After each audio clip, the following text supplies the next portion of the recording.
Greetings from the House of Representatives in Olympia. This is your State Representative Cary Condotta with your weekly update. Well, things are moving right along.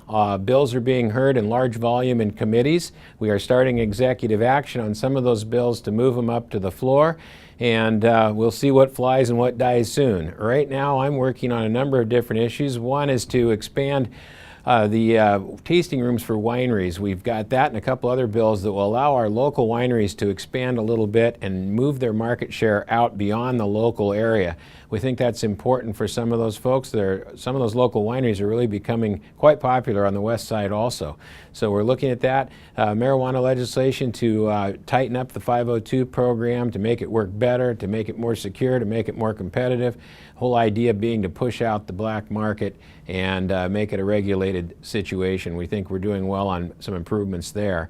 Appropriations is starting to get pieces of the budget coming, and on the finance side, very important bill this week, the Alcoa tax preference bill. This is a bill we passed several years ago to keep Alcoa operating, to make them competitive.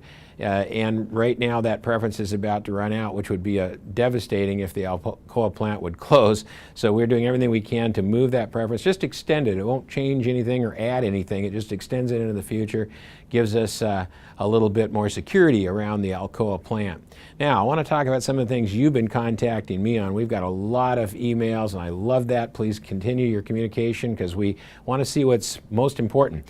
One of the things I'm hearing from a lot of folks is the cap and trade. They're very concerned about the cap and trade or carbon tax. And yes, that would also be devastating to Alcoa, to food processors and other folks in the 12th District. And frankly, it'd be pretty devastating to some of our larger businesses, including Boeing. And so we think right now that we're probably okay. There's not the votes for that carbon tax at this point. It's not something that's getting a lot of traction. So you never know till the end, but right now I feel pretty confident that's not going to happen.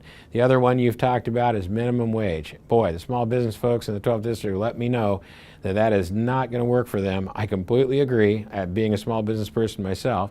And the fact is, it did pass out of committee. It is headed up to the floor. Whether it comes off the floor or whether the Senate wants anything to do with that, I doubt. But we are going to keep a close eye on it. It would be devastating to the folks there in the 12th District. So we are listening to your concerns. The bigger items are starting to float to the top, and we'll continue to work through the next few weeks until we start to get into the real budget negotiations, which is where the heart of the matter is for this session. We've got 105 days to do this. I'm hoping we can do it in 105 days. So far, so good, but we'll see as things come together. Please contact us, email, communications, anything you see that concerns you or any ideas you have. I get some of my best ideas from the folks right out there in the district, so send them in, and we are looking forward to keeping in touch with you over the next few weeks as things start to ramp up and become even more exciting here in Olympia. Stay tuned. This is your State Representative Cary Condotta from Olympia, Washington.